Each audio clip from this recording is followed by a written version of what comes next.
to miss.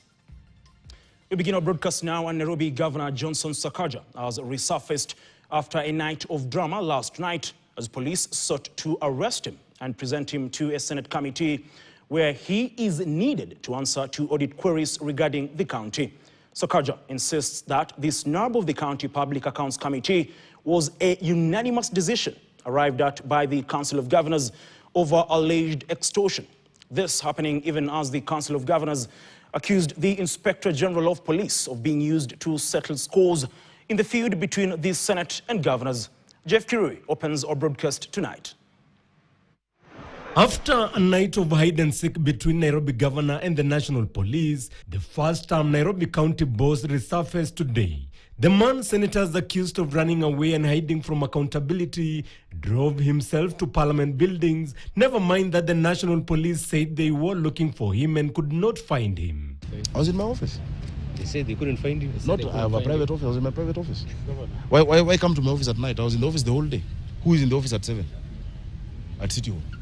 No, it looked ilika kipindi, but I was not perturbed by it. I'm used to it. Sakaja arrived 25 minutes past noon and was met by police officers manning Parliament buildings, and he proceeded to the office of the Clerk of the Senate.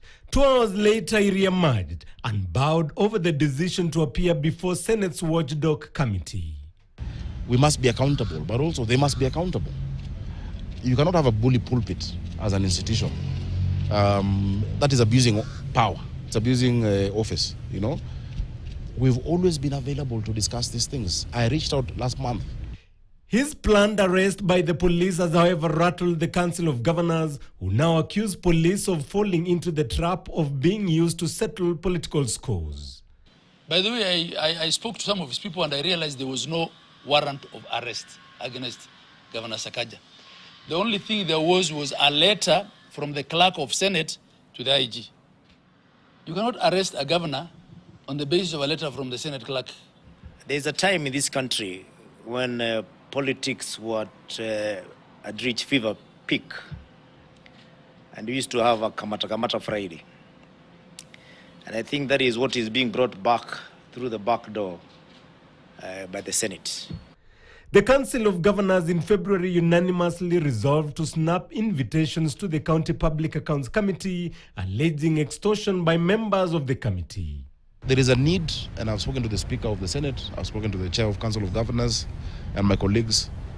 An eye for an eye, we all lose our sight. You cannot cut off your nose to spite your face. We need to resolve that issue. We've been very much willing to go through that.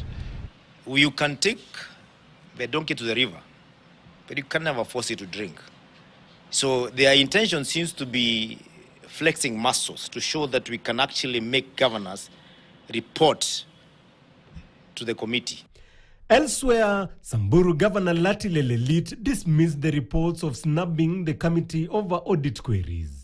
The feud between governors and senators is set to escalate as Council of Governors insists that senators must also be held accountable amid concerns and allegations of extortion and intimidation leveled against a section of senators. Jeff Kirui, KTN.